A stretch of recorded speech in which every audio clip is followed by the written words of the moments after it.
Саламатсыздар ма, құрметті әріптестер? Біз сіздермен бүгін вебинарымызды бастаймыз.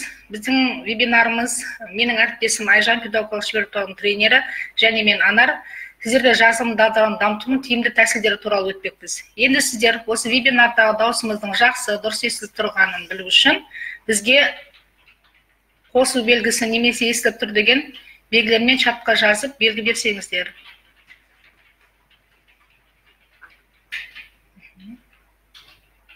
Рахмет онда. Осы вебинар барысында сіздерге туындаған сұрақтар болса, бір мәселелер болса, чатқа жазып, сұрақтарыңызды қойып, ойларыңызбен бөлісіп отырыңыздар. Жақсы белсенді қатысып отырыңыздар. Рахмет. Ал олай болса, бәрімізге сәттілік. Сонымен, қазіргі таңда бүкіл мектептердегі және жаңартылған білім беру бағдарламасындағы өзекті мәселе ол біздің 4 дағдыны дамыту. Яғни осы 4 дағдының ішіндегі ең қиын келтіріп тұрған ол жазылым дағдылары. Сондықтан да біздің бүгінгі жазылым дағдыларын дамытуға байланысты тақырыбымыз, вебинардың тақырыбы жазылым дағдыларын дамытудың тиімді тәсілдері. Енді алдымен жазылым не деген терминге біз түсініктеме беріп өтейік. Барлығыңыз жазылымды білесіздер, ол оқушылардың бір жазу дағдыларын қалыптасуда қолданатын және бір нәрсені жазу деп түсінесіздер. Ал жазылым термині жазу деген мағынаны емес, жаза білу, ойыңды басқа біреуге түсінікті болу үшін қағаз бетінде сауатты жеткізе білу дегенді білдіреді. Біз жазылып қана қоймаймыз, сонымен бірге жазылымды міндетті түрде бағалап отыруымыз керек. Жазылымды бағалауда біз қандай нәрселерге немесе әдістерге көңіл бөлеміз. Яғни жазылым барысында келесі әдістер бойынша біз бағалаймыз. Тақырыпты аша білуін бағалаймыз оқушының, грамматикалық сауаттылығын, өз ойын сын тұрсынан дәлелді жеткізуін, қорытынды шешімдер шығарып, өз көзқарасын дәлелді жеткізуін бағалай алу керекпіз. Сондықтан бұл бағалаудың барлығы біздің қазақ тілі пәні сабақтарында нақты мақсаттар арқылы көрсетілген. Сондықтан біз мақсатқа бағытталған жазылым тапсырмаларын оқығанда осындай бағалау әдістерін қолданып, осы мақсатта жұмыс жүргіземіз. Енді жазылым тақырыбына біз не үшін келдік? Жазылым тақырыбына біздің келу себептеріміз педагогикалық шеберлік орталығының тренерлері сабаққа қатысу барысында, курстан кейінгі қолдау барысында, сабақтарға қатысу барысында мұғалімдердің сабақтарынан мынандай бір қиындықтарды, мәселелерді немесе проблема деп айтуға болады, осыларды анықтады. Біз сабақ барысында кіріп, жазба жұмыстарын, оқушылардың жазылым дағдыларын дамытудың жұмыстарын көрген кезде, көптеген мұғалімдеріміздің, өзіміздің әріптестеріміздің мәтінмен жұмыс істеудің реттілігін сақтамауын байқадық. Сонымен бірге жазылымға дайындықтың болмауы, яғни жазылым мақсаттарына қарап, нақты бір мақсатқа бағытталған тапсырмалардың болмауы. Грамматикадан сөйлеу тақырыбынан тыс оқытылады. Біз ойлаймыз, грамматика біздің тақырыптан бөлек. Бізде мына берілген мәтіннің бәрі біздің грамматикамыз дамытпайды. Қазақ тілі жоқ деп проблемаларды шығарып отырмыз. Және сонымен бірге оқылым стратегиялары біздің жазылым барысында қолданылмайды. Жазылым мен оқылымды сіздер екі түрде қарастырасыздар. Біз жазылым жүру үшін алдымен оқылым жүру керек. Яғни оқып алған түйген білген нәрселерімізді біз қағаз бетінен түсіріп жаза аламыз, ойымызды жүйелей аламыз. Мақсатта да жүзеге асырушыда ауытқушылықтың болуы. Жаңа айтып кеттік, мақсат бар, мақсатқа бағытталған күтілетін нәтиже жоқ. Яғни біз күтілетін нәтижеге бағытталған тапсырма жоқ деген сөз бұл жерде. Біз өзіміздің беріліп атқан мақсаттарымызға байланысты жазылым болса, ол жазылымды жеткізуге байланысты ешқандай тапсырмалар жоспарланбайды деген сөз, жүргізілмейді деген сөз. Ессе жазуда тек қана бір ғана құрылым пайдаланады. Ессе құрылымы өзгертілмейді. Ессе жазылуда сол ессе қандай тақырыпта берілген, және ессе жазуда біз қандай құрылымдар сақтаймыз. Мақсат осы ессе жазуда неге мән беріп тұр деген нәрсеге назар аударылмайды екен. Және жазылып болғаннан кейін оқушыларға жазылым қай мақсатта жүрілді деген тиімді кері байланыстың берілмеуі болып отыр. Сондықтан біз енді сіздердің осы қателіктеріңізді түзету мақсатында жазылымды жүргізуге бірнеше тиімді әдіс тәсілдерді ұсынуды көздеп отырмыз. Сонымен әріптестер, жазылым дағдысын қалай жақсартуға болады деген мәселеге сөйлесіп көрейік. Алдымен бірнеше жолдарын сіздермен бөліскім келеді. Ең бірінші, жазылым дағдысын жақсарту үшін күшті сөздерді қолдану. Екінші, көп оқуымыз керек екен. Үшінші, кітапты көшіріңіз. Төртінші, күнделік жазыңыз. Чат немесе блог ашыңыз. Тақырып таңдаңыз және ерікті жазу, яғни автоматты түрде жазуға мән беруіміз керек. Енді сіздердің рұқсаттарыңызбен жазылым дағдысының осы бөліктеріне жеке-жеке тоқталып өтейік. Күшті сөздерді қолдану. Яғни сіздер қандай күшті сөздерді жазылым барысында қолданасыздар? Жазыңыздаршы, қандай күшті сөздерді қолданасыздар жазылым барысында? Оқушылардың жазылым дағдысын дамыту үшін. Өз тәжірибелеріңізден жазсаңыздар болады, қолданып жүрген әдістеріңізден.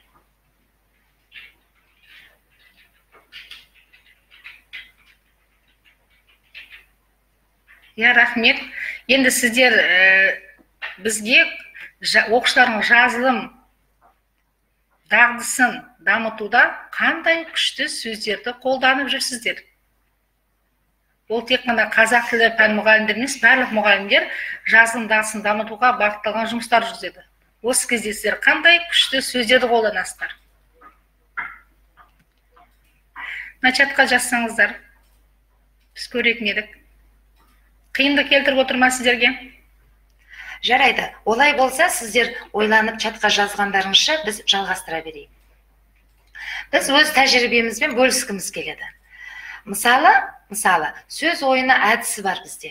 Бұл сөз ойыны арқылы белгілі бір уақыт аясында тақырып бойынша бірнеше сөзді жаздырту. Содан кейін сол сөздерді пайдаланып сөйлем жаздырту. Осы арқылы сөз таптарының ішіндегі ең мықтысы ол етістік деп жатамыз. Осы жерде көбірек етістіктерге мән бергізуіміз керек. Етістіктерді дұрыс қолдану сөйлемнің маңыздылығын арттыра түседі. Сөйлемдегі күшті етістіктер арқылы жай сөйлемдерді оқып отырған кісінің эмоционалды әсерін көтеруге болады екен. Етістіктерді теріп жазу арқылы жазылымды жақсартуға болады деп ұсыныс айтамыз. Сонымен қоса, сөз ойыны әдісімен бірге екінші тірек сөздер легі деген әдісті ұсынғымыз келіп отыр. Яғни кез келген мәтіннің ішіндегі негізгі тірек сөздер легін алфавиттік реттілікпен орналастырып, бірнеше рет қайталаған кезде сіздер соны жазылым дағдысы ретінде қайталата отырып жаздырып есте сақтауға мүмкіндік аласыздар, және есте сақталған сөздерін жазуға мүмкіндік алады. Сонымен қатар өздеріңіз байқап отырсыздар, мен етістікпін деген әдіс. Бұл әдісте етістіктердің қандай жағдаймен орналасып тұрғанын көруге мүмкіндік береді екен. Сонымен қоса, жоғарыдағы әдістерге ұқсайтын кілтті сөздер немесе тірек сөздер деген әдістер бар. Осы әдістерді сіздер тәжірибелеріңізден қолдансаңыздар болады. Соның ішінен мына слайдта көріп отырғандарыңыздай, біз өзіміздің топта, яғни тыңдаушылардың арасында жазылым дағдысын жақсартуға байланысты осындай күшті етістіктер деген әдісті бөліскіміз келеді. Яғни арнайы бір тақырып ұсындық. Ода қымжыға қатысты бірнеше сөздерді 10 минут мұғалім қолын алмай жазу керек. Жазып келе жатқан кезде, егер ойы жалғаспай қалған жағдайда, немесе тұжырымдалмай қалған жағдайда, ол кісілер оның орнына көп сызықпен немесе басқа бір белгілеп қойып кетуге болады. Байқасаңыздар, сол жақтағы кісінің жұмысында осындай сызықты байқап отырсыздар. Содан кейін 10 минуттан кейін, бұл жұмыс аяқталғаннан кейін, жалпы осы жаттығуда қанша сөз жаздыңыз деп алдымен сөздің санына мән бергіздіреміз. Санды жазып болғаннан кейін қанша уақыт, яғни 10 минуттың ішінде 70 сөз. Бұл жерде рефлексивті есепке жазуға қатысты, яғни уақытты тиімді пайдалануға қатты мән беріледі. Бұл бірінші жағдай. Екінші жағдай, енді осы жоғарыда жазылған мәтіннің ішінен барлық етістіктердің астын сызып шық деген тапсырма берерсіз. Ол сызылған тапсырмадағы етістіктердің қандай жағдайда жазылып отырғанын көруге болады. Яғни, жай ғана жазылған етістіктерді бір бағанға, яғни қолдандым, жаздым, бердім, қойдым, алдым деген етістіктер болса, оны бір бағанға. Ал егер сындарлы етістіктер болса, яғни ықпал етті, мен үшін тиімді болды, мен былай деп ойлаймын, маған осыны ойлауға әрекет етті деген етістіктер болса, онда ол сындарлы етістіктер деп қабылдайсыздар. Яғни осы жерде өте күшті етістіктер деп екінші жағдайға мән бергізуге болады. Осы арқылы сөздердің сөйлеммен байланысына мән бергізуге болады. Ойлардың жүйелігіне мән бергізуге болады. Содан кейін сөз санына қарай уақытты басқаруға болады. Осы мәтін арқылы 10 минуттың ішінде жалпы тыңдаушының сөздік қорының қаншалықты екені белгілі болады. Сонымен қоса рефлексия жасайтын етістіктердің пайдалану жаңағы әдістемесін түсіне алады екен. Міне осындай әдістемемен сіздермен бөліскіміз келді. Яғни бұл деген біздің тренерге өте пайдалы деп ойлаймын. Сабақ барысында тақырыпты күшті меңгертуге және рецепті есепті жаздыруға өте пайдалы. Ал мұғалімдер үшін бұл оқушылардың сөздік қорының қаншалықты деңгейде екенін, сол тақырыпты қаншалықты меңгерген екенін көруге өте тиімді тәсіл деп ойлаймын. Сонымен қатар сіздерге тағы бір мәселе көп оқыңыз деген бөлімге келейік. Көп оқыңыз деген бөлімде мынандай бір мәселелерге мән берсеңіздер. Бүкіл өміріңізге асып болатын, өзіңізге жететін 10 кітап оқу жеткілікті екен. Ал осы 10 кітапты табу үшін 1000 кітап оқу керек деген халықтан алғын негізге алғым келіп отыр. Сонымен қоса, артық ғылым кітапта ерінбей оқып көруге деп Абай атамыз айтып кеткен. Одан кейін халық мақалының арасында кітап ақылына ақша сұрамайтын қазына деп те жүр. Мінекей көрдіңіздер ме, құрметті тыңдаушылар, жалпы көп оқудың мәні неде жатыр екен. Енді нені және қалай оқу керек дегенге бір әдістемемен бөліскіміз келеді. Яғни оқудың ішінде таңдап оқу деген бөлім бар екен. Таңдап оқу деген сөз кез келген кітапты оқу емес, ол мақсатқа сәйкес оқу. Егер сіз тіл байлығыңызды дамытқыңыз келсе, онда Оралхан Бөкей, Мұқағали Мақатаев шығармаларын оқығаныңыз абзал. Ал егер ой өрісіңізді дамытқыңыз келсе, онда Абай Құнанбайұлы, Асқар Сүлейменов, Бауыржан Момышұлы сияқты үлкен тұлғалардың шығармаларын оқыңыз. Егер тарихи танымды тереңдеткіңіз келсе, онда Ермұхан Бекмахановты, Ильяс Есенберлинді, Мұхтар Мағауин шығармаларын оқу керек. Бұл таңдап оқуға жатады. Енді келесі бөліміміз талғап оқу деген бар екен. Талғап оқу белгілі бір деңгейге жеткеннен кейін, оқудың белгілі бір деңгейін меңгергеннен кейін талапқа байланысты, яғни үлкен кісілермен кеңесе отырып оқуды жетілген дұрыс болады екен.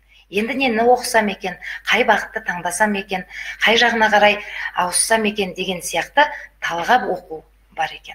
Осы оқуда біздің жазылым дағдымызға өте үлкен әсерін береді екен. Содан кейінгі мәселе талдап оқу. Ол оқыған шығарманы талдау, кітап бетіндегі әрбір ойды жазбаша талдай отырып, ақжем етіп жазу. Яғни оны қазақшада хашия деп атайды екен. Мына астыңғы суретті байқасаңыздар, оқып отырған кісі сол жерге өзінің ойына келіп қалған сызбасын түрту арқылы, жазу арқылы, сызу арқылы, яғни ақжем етіп оқып отыр. Көне кітаптарда хашияға арнайы орын қалдырылады екен. Ал қазір бізде осындай тыңдаушыларға, мысалға деңгейлік курстарға келген болсын, жаңартылған білім мазмұны оқуына келген әріптестерге кітаптың жанына оқып отырған кезде келген ойды осылай түртіп отыруды, сызып отыруды арнайы әдіс ретінде қолданып жүрміз. Әріптесіміз ағылшынша қандай кітап ұсынасыздар деп айтқан екен. Біз қазақ тілі маманы болғандықтан сізге ағылшынша кітап ұсына алмаймыз. Ағылшын мамандарынан ақылдасып, сіз контактыңызды тастасаңыз, сізге жауап бере аламыз. Яғни жаңа біз басында айтып кеттік, қалай жақсы жазылым дағдыларын дамытуға болады деп, жазылым дағдыларын дамытуға байланысты әдістерді ұсынамыз деп. Енді келесі бір бана талдап атып көрсеткен әдісіміздің бірі кітапты көшіріңіз деген әдіс. Біз кітапты қалай көшіреміз? Әріптестер, кітапты қалай көшіртесіздер? Кітапты көшірудің бір әдіс тәсілдерін ұсынып жазыңыздаршы. Кітапты көшіруде, кітапты көшіртіп жүрсіздер, кітаптан мәтіндер көшіртесіздер, барлығыңыз.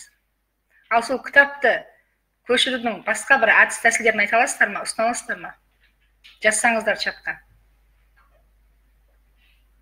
Белсендірек боламыз. Керекті мәліметтерді есте сақтау үшін көшіріп жаздырады екенсіздер. Жақсы. Тағы қандай нәрсе ұсынасыздар? Әлия, контрольный списывание дейді, иә. Бақылау, көшіру. Тағы қандай істеріңіз бар сіздердің кітапты көшіруде?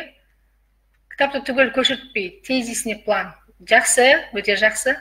Тағы қандай әдістер ұсынасыздар? Тест, ереже. Осы ұсынылған ереже, тест, әдістеріңіз оқушылардың жазылым дағдысын дамыту барысында ойлау деңгейін дамыта ма? Ойлауын көресіздер ме? Кітапты көшіргенде ойлауын дамытатын әдістеріңіз бар ма? Баланы сыни ойлантатын, тек қана көшіріп қана қоймай. Ұсыналасыздар ма? Бұл деген бізге не береді? Гүлнар апай не деді? Есе сақтау диктанты дейді. Хронология бойынша көшіру. Тағы қандай әдістеріңіз бар? Мысалдар өмірден алынып. Жарайды, жақсы. Онда біз енді сіздерге осындай өзіміздің әдістерімізден ұсынсақ. Мынандай нәрсе бар екен, құрметті әріптестер. Қазіргі таңда сіз өзіңіз кітапты оқыттыңыз. Сол жердегі оқыған кітаптардағы тақырып мәні негізі толық ашу мақсатында мынандай бір сызба кестені ұсынуымыз келіп тұр. Тақырып, негізгі идея, негізгі ой немесе және сол тақырыптағы негізгі идеяны жүзеге асырудағы сол адамның рөлі, менің ролім дегенде. Біз мына жерде тренер болғандықтан мұғалімдердің орындаған жұмыстарынан ұсынып отырмыз, қандай жұмыс орындатқанымызды. Сіздер осы әдістерді өз сабақтарыңызға пайдалана аласыздар. Тақырып, негізгі идея, менің ролім сызбасын. Тірек сызбаларымен оқыту оқушылардың алған білімдерін есте сақтауға өте тиімді ықпал етеді екен. Сондықтан сіздер өз сабақтарыңызда осы әдісті пайдалансаңыздар тиімді болады деп ойлаймыз. Я сілтеме жасау әдісі дейді. Енді сонымен бірге дербес жазу әдісі. Негативтен позитивке жазу. Кітапта берілген пікірге өзіңіз дербес пікір жаздыртасыз оқушыға. Жаман бір жазылған пікірлерден немесе кейіпкердің жағымсыз жақтарын позитив түрінде жазуға, жақсы бір идея айтып, өзіндік пікір идея айту әдісі, дәлел екі сөйлеммен келтіру. Сол оқыған шығармадан немесе мәтіннен екі сөйлеммен дәлел келтіруге. Өз пікірін дәлелдейтін екі мысал, екі сөйлем арқылы. Және өз пікіріне қарсы бір сөйлеммен дәлелдеу. Қарсы дәлелді жоққа шығатын мысалмен екі сөйлеммен дәлелдеу. Қорытынды екі сөйлем айту. Былай қарасаңыз, осы әдістерді жекелеп те, және осыны попс формуласына салып, бірінен соң бірін беріп те, оқушылардың ойлауын, жазу дағдысын дамытуға, пайдалануға тиімді деп ұсынып отырмыз. Сонымен кесілген оқылған кітаптан шығармадан сценарий жазырту арқылы да оқушылардың оқылым дағдысын дамыта алады екенбіз. Енді мен сіздерге мынандай бір жұмыс жасатқым келіп тұр. Жазылым дағдысы деп біз айтып жатырмыз, е? Жазылым дағдысы туралы сіздер барлық жерден естіп біліп жүрсіздер. Жазылым дағдысы туралы сіз позитивті екі сөз жазсаңыз. Жазылым дағдысына байланысты позитивті екі сөз жазсаңыз. Жазыласыздар ма? Жазылым дағдысы дегенде позитивті екі сөз жазсаңыз. Немесе сөз тіркесін.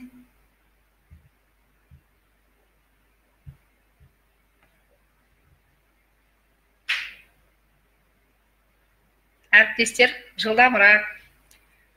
Бұл жерде қатысып отқандардың көбісі тіл мамандары екен. Тіл мамандар осынша ойланып отырса, озат оқушы. Жазылымға байланысты, Ерекебаева. Алтын тас. Жазылымға байланысты деп ойлайсыздар. Тағы жазылымға байланысты екі позитивті сөз тіркесін немесе сөйлем. Жазаласыздар ма? Жазылым тақырыбына байланысты. Шығармашылықты дамытады, өте жақсарушын әріптесіміз. Жазылым шығармашылықты дамытады. Біз бұл арқылы нені білгіміз келіп отыр?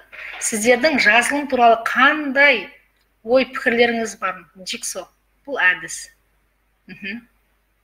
Ойын ашық білдіреді, өте жақсы. Ұлағат ұстаз. Жазылым уақыт ұстаз бе екен? Жазылымға позитивті екі пікір. Визуалды, я өте жақсы.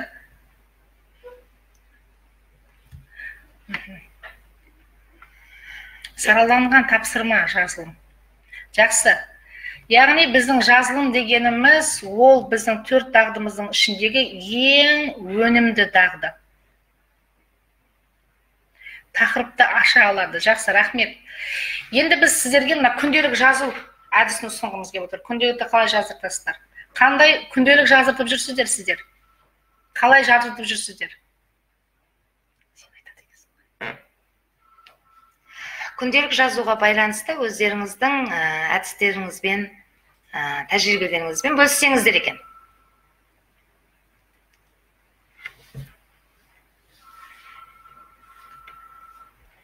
Жалпы сіздер сол әдісті жазғанша, мен сіздерге кішкене сол күнделік туралы айтып кетсем, егер сіз кітап жазғыңыз келсе, бірақ бастауға қорқатын болсаңыз, күнделікті жай ғана бастау керек. Сол күніңізге қатысты жай сөздерден бастағаныңыз абзал. Немесе ұйықтар алдында күнделікті сізде болған жағдайдың бәрін күнделікті сипаттай аласыз. Сонымен бірге әр сөйлемге назар аударып, сөз бен сөйлемнің қайсысы қолайлы екенін түсінуге тырысып көріңіз. Сондай-ақ метафораларды ойлап табу өте жақсы жаттығу болып табылады. Сіздің күніңізге, оқиғаңызға, іс-әрекетке арналған метафораларды сіздер қолдана аласыздар. Жақсы. Сабақ соңындағы мұғалімге оқушының ұсынысы, тек қана ұсыныс қана күйінде екен, бүгінгі жасаған әрекетін, кері байланыс. Яғни бұлардың барлығы күнделікке әрине әріптесте жатпайды, күнделік жазу деген мүлдем басқа. Енді біз өз тәжірибемізбен бөлісіп көрейік. Бізде рефлексивті күнделік деген бар. Яғни біз тыңдаушыларымызға осы бірінші өздеріңіз көріп отқан жоғарыдағы кестені ұсынамыз. Яғни мерзімі жазылады, сонымен қатар жүргізген жұмыстар туралы пікірін жазады, жүргізген жұмыстардың тиімділігі туралы пікірін ұсынады, одан кейін тәжірибені жетілдіру туралы пікір. Әр күні кешкісін күндіз болған жағдайға қатысты осы күнделікті жазып отырса, ол кісілердің жазылым дағдысын едәуір жоғарылатады. Біз бұны өз практикамызда байқап жүрміз. Сонымен қатар екі жақты күнделік деген әдісіміз бар. Екі жақты күнделік. Сол жағын байқасаңыздар, мәтіннен ерекше есінде қалған цитатаны, немесе ерекше есінде қалған нәрсені жазғызамыз, көз алдында елестеткен нәрсесін жазғызамыз, немесе қарсы пікір тудырған жағдайды жазғызамыз, немесе сол мәтінді тыңдап отқан кезде ойға қалдырған нәрселерді жаздыртамыз. Ал енді оң жағына сол жазылған нәрселеріне түсініктеме береді.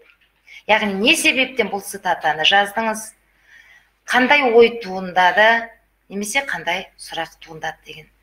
Егер күнделікті сабақта, немесе күнделікті кешкісін осы екі жақты күнделікті жазу барысында, немесе арнайы бір тапсырма кезінде осы күнделікті пайдаланса, тыңдаушылардың жазылым дағдысы едәуір дамиды, жақсарып келеді. Біз бұны практикамызда көріп жүрміз. Раушан әріптесіміз жақсы айтады, рефлексиялық түрде жазылу. Күнделікті тек қана баяндау түрінде емес, рефлексиялық түрде жазсаңыз, оқушылардың ойлау дағдыларын дамытады. Біз тек қана оқушыларды жазылым емес, сонымен бірге оқушылардың ойын дамыту үшін де жаздыруымыз керек. Енді қазіргі таңда барлық әріптестеріміз блогқа, чатқа жазып жатыр. Жаңа алдымыздағы өткен вебинарда біздің әріптесіміз сіздерге мәтінді толтыруға сөздермен берді. Сол кезде агент, қысқартып жазу дегендер бар. Чатқа, блогқа бәріміз жазып жүрміз. Чатқа, блогқа жазу тиімді ме? Және осы чатқа, блогқа жазуды сабақтарыңызда қалай пайдаланасыз? Осы сұраққа жауап беріп көрсек. Бізді түсінсеңіздер, қосу белгісін қойсаңыздар, түсінбесеңіздер, алу белгісін біз қайталап айтамыз. Ал Меруерт, түсінсеңіз енді чатқа, блогқа өз сабақтарыңызда оқушыларда жазылым дағдысын дамыту үшін қалай пайдаланып жүрсіздер?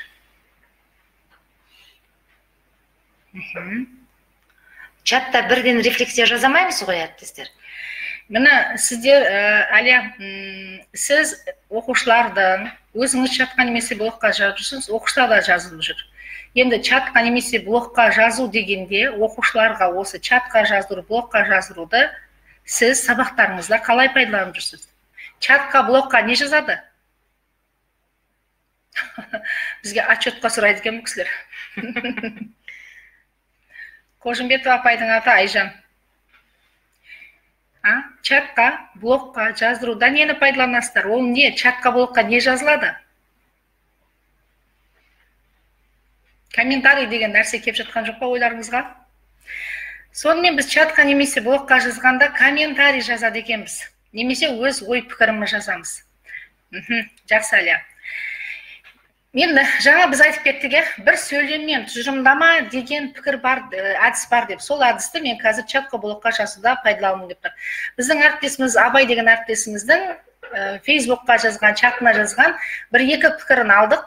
Осы екі пікірмен танысыңыздар, және осы пікірдің біреуін өзіңіз таңдаған пікірге бір сөйлеммен тұжырымдама жазыңыз. Бізге чатқа жазыңызшы.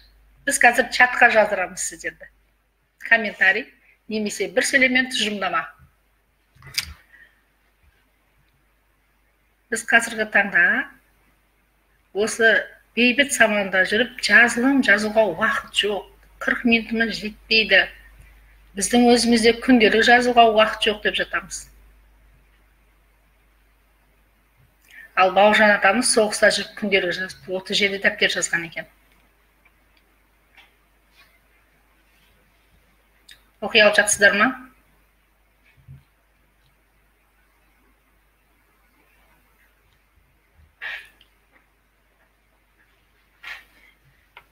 Яғни Бауыржан Момышұлы соғыста жүріп күнделік жазған, ол жазбалары 37 дәптерге жеткен. Бұл Бауыржан соғыста жай жүрген жоқ, анализ жасады, ойланды, толғанды деген сөз. Қан кешіп жүріп кітап диктовать етті. Содан Александр Бек Волоколамск шоссесін жазды дейді. Бір сөйлеммен тұжырым жазыңыз. Жақсы, Әсел.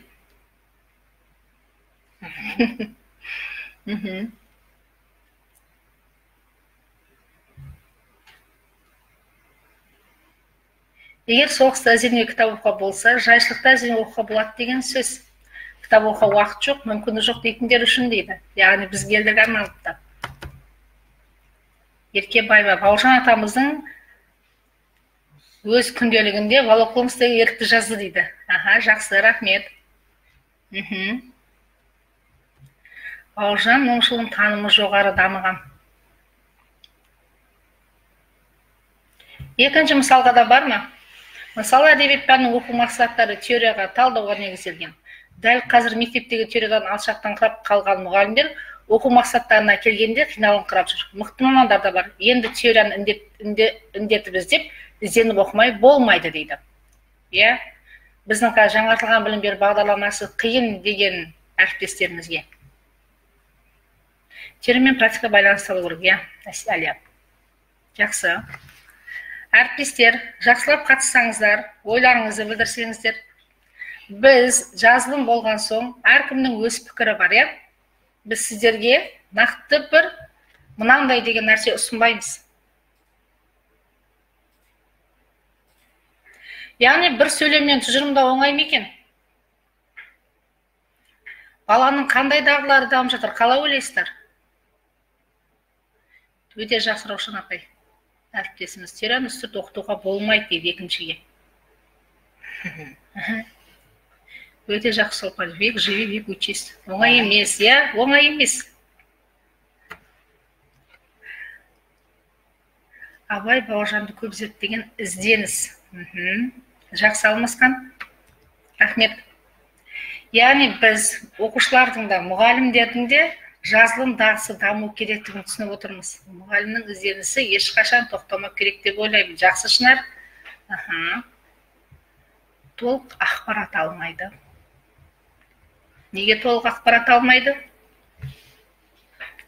Рахмет. Сонымен бір сөйлеммен тұжырым деген әдісі түсіндіңіздер ғой. Біз әдістерді қалай және қолдану керектігіне мән беріп отырмыз сіздермен жұмыс жасатып. Оқушыларға осындай әдістерді қолдануға бола ма екен? Ол оқушылардың жазылымнан басқа қандай дағдыларын дамытады?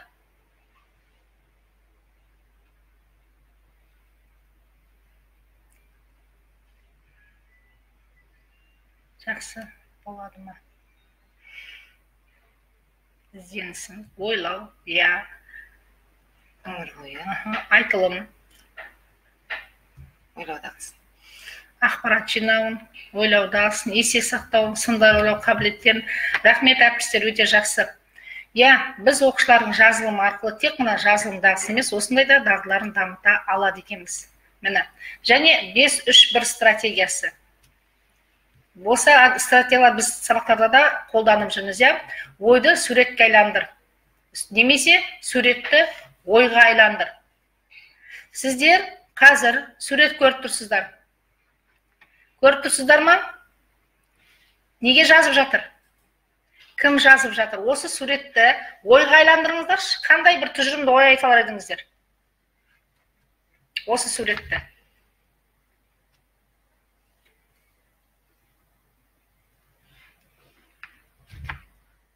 Осы суретті біздегі беріп тұрған, мен мишкамен көрсетіп отырмын. Осы суретті ойға айландырсаңыз, қандай ой келеді осы суреттен?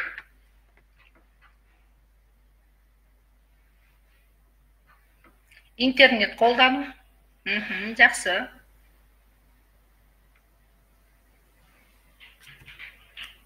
Компьютерде хабарлама жазу. Өте жақсы. Байланыс орнату, нақты мақсатты адам кіре алмасу. Акты дейді. Хабарлама жазу досына. Хабарлама жазып отқан шығар. Жаһандану заманда байланыс ізденіс құралы дейді. Жақсы. Интерактивті тақта жұмыс жасау.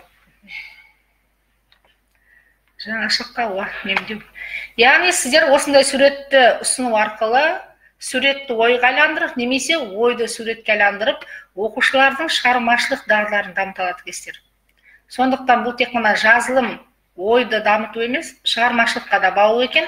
Сонымен бірге сіз өздеріңіздің сабақтарыңыздағы дарынды, талантты оқушыларыңызды анықтай аласыз. Біз бір шығармашылық дағдымен, жазылым дағдысымен жазу дағдысына дамытпайды екенбіз, осындай бірнеше дағдылар дамиды екен. Рахмет. Келесі бөлігіміз тақырып таңдаңыз деді. Қалай ойлайсыздар әріптестер? Тақырыптың жазылым дағдысына қаншалықты қатысы бар?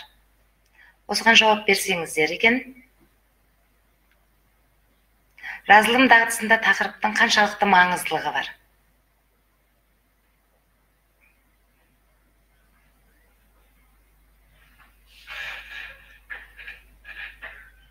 Жазу үшін арнайы тақырып керек пе?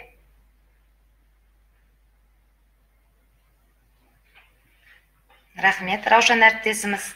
Осы жоғарыда айтылған тәсілдердің барлығы баланың жазу дағдысын дамытуға арналған екен, тиімді екен деп бізге баға беріп отыр. Айтылар керек дейді. Не үшін керек тақырып жазылымға? Сынып үшін керек деген нәрсе шықты. Жазу үшін жақсы есе сақталады. Тақырып жазылым үшін неге керек? Дұрыс айтасыз, Шынар, алдымен тақырып керек.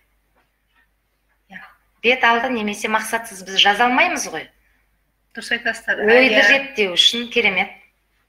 Немесе тақырып ойды бастауға. Дұрыс айтасыз, келісеміз сізбен. Тақырып ашу. Әсел, тақырып керек, себебі неге?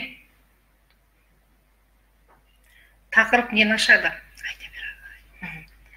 Жақсы, олай болса әріптестер, мынау жаңа сіздердің алдарыңызда бір сурет ұсынылып тұр.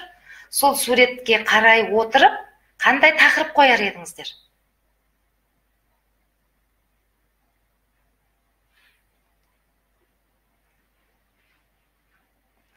Келісемін, Мансурова ханым, нақты нені жазуды білу үшін алдымен тақырып керек.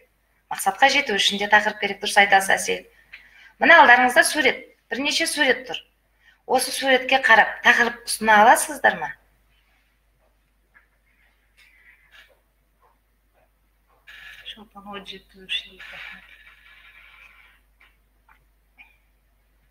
Сурет жоқ дейді. Мына суреттер. Көрінбей ме бұл суреттер? сіздерге мысықтың суреті, мысықтың күн тәртібі өте жақсы келді. тамаша. Мысықтың ой арманы сияқты. Ойлан тап. Тоқтық аздырар. Мысықтың күнделікті айналысатын тірлігі. Кейбір әріптесіміз көрмейді деп жатыр, сурет көрінбей жатыр деп жатыр. Жақсы әріптестер, жалқау мысық деген тағы бір тақырып шықты. Міне көрдіңіздер ме? Жазылым дағдысын жақсарту үшін немесе жазылымды бастау үшін алдымен тақырып болғаны абзал екен. Ол маңызды екен. Осы тақырыпқа қатысты одан кейін ойды жинақтауға мүмкін болады екен. Сонымен біз тақырып таңдағанда неге назар аударуымыз керек? Немесе ондағы көптеген қызықты ойларды табуға тырысуымыз керек екен. Тақырыпқа қатысты келетін ойларды таңдағанымыз дұрыс екен. Мұндай шығармашылық тапсырмалар бәріне бірдей әсер ете қоймас, но бірақ кейбір әріптестеріміздің ойын шыңдауға, ойын жинақтауға, зейінін шоғырландыруға, жазылым дағдысын жақсы атқару үшін осындай тақырыптың болуы шарт екен. Және тақырып ойды жүйелі жеткізіп, не туралы жазатынына бағыт бағдар береді. Енді жаңа біз айтып кеттік, ерікті жазу, автоматты жазу. Біз алғаш жағында естеріңізде болса, Айжан әріптесім сіздерге сол жазуда мықты күшті сөздерді қолдану деген кезде айтып көрсетіп кеткен болатын. Осы ерікті жазу дегенде біз мынандай бір ерікті жазуда біз еркін жазу әдісін ұсынамыз. Еркін жазу әдісі оқушыларға алдыңғы үйге берілген тапсырманы білу, қаншалықты меңгергенін білу мақсатында, немесе сабақтың соңында осы бүгінгі өткен тақырыпты қаншалықты меңгерді дегенді білу мақсатында алып пайдалануға болады. Ол үшін сіз 5 минут уақыт беріп, немесе 3 минут уақыт беріп, еркін жазу әдісін қолданасыз.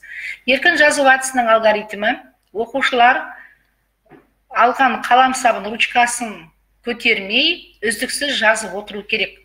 Ойы тоқтаған кезде тоқтап қалмай, сол тоқтаған уақытындағын сызбамен немесе шимай жазумен көрсету керек. Осы әдіс арқылы сіз оқушының тақырыпты қаншалықты меңгергенін, қандай тұстарда қиналатынын анықтай аласыз. Міне біздің өзіміздің тыңдаушыларға жазырған кезде әртүрлі тақырыптарда сол тақырыптарды біздің тыңдаушыларымыздың қаншалықты меңгергенін, қай кезде қаншалықты тоқтағанын көріп отырсыз. Бұл деген оқушылардың сөздік қорының көптігіне, ойлау деңгейінің қаншалықты деңгейде екеніне, және сол тақырып бойынша неден қиналып отыр, нені сіз оқушылар жақсартуыңыз керектігін анықтап бере алады екен. Сонымен бірге оқушылардың ойын жүйелі жеткізуге сіз осы әдісті пайдалану арқылы жазылым дағдысын дамыта аласыздар. Осындай әдістерді қолданып жүрсіздер ме? Тиімділігін көре алдыңыздар ма? Көре алып қолданып жүрсеңіздер, қосу белгісін көрсетіп отырсаңыздар. Енді біз вебинарымыздың соңына қарай сіздерге есте сақтаңыз деген бөлімге тоқталғымыз келіп отыр. Ең маңызды нәрсе. Кеңес берер едік, көбіне қолмен жазуға. Себебі қолмен жазу арқылы көп нәрсені сезінуге болады. Немесе мидың басынан аяғына дейін белсенді күйде болуы талап етіледі екен, қолмен жазылып отқанда іске қосылады екен. Жазған кезде сөз тіркестерін еркін сызып, астын сызып, ерекшелеп, ауыстырып, немесе арнайы бір белгілерді қойып отыруға мүмкіндігіңіз болады екен. Осындай жағдайда ғана көп нәрсе есте қалатыны. Сонымен қатар көптеген ғалымдар қолдың қозғалтқыштығы пернетақтада, яғни сіз ноутбукте немесе компьютерде жұмыс жасағанда, пернетақтада жұмыс жасағанда, теру кезінде пайдаланылмайтын мидың бөліктері де белсендіріледі деген пікірмен келіскен екен.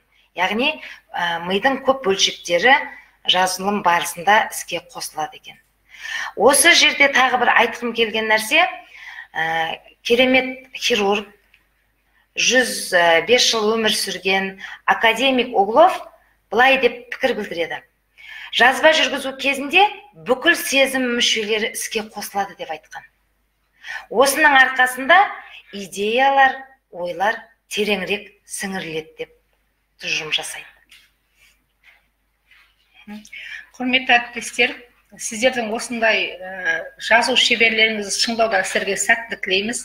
Яғни жазылым деген тек қана қолға қалам ұстап жазу емес, ол деген ойды жүйелі жеткізу, ол деген біздің бүкіл басымыздағы, миларымыздағы әрбір қыртысын іске қосу. Яғни біздің белсенді әрекетке түсуіміздің және сол әрекетімізді қағаз бетіне түсіру үдерісі екен. Сондықтан тек қана оқушының ғана емес, біз осы жерде бүгінгі нәрседе байқағанымыз вебинарда мұғалімдердің де жазу шеберлігін шыңдауы қажеттігін көріп отырмыз. Сондықтан жазу шеберлігіңізді шыңдауда тек қана сіз мен бір нәрсені жазсам болды емес, бір шығарманы немесе басқа бір мәтіндерді кез келген нәрсені оқу арқылы жазу шеберлігіңізді жеткізе аласыз. Тыңдау арқылы, айту арқылы. Біз жазуға жету үшін жазылымның алды, жазылым кезінде және жазылымнан кейін деген әрекеттер бар. Сіз нені жазасыз, соған алдымен анықтап алуыңыз керек. Нені ары қарай жазу барысында, нені ескересіз, жазылым кезінде осының барын ойыңызда жүйелеп тиянақтап алуыңыз керек. Және жазылымнан кейін нені жаздыңыз, не істедіңіз, осының бәрін тексеріп отыруыңыз керек. Сондықтан сіздерге жазу шеберлігіңізді шыңдауда көп оқыңыздар, ізденіңіздер, талмаңыздар деп тілектейміз. Рахмет бізді көріп тыңдағандарыңызға. Рахмет. Сау болыңыздар.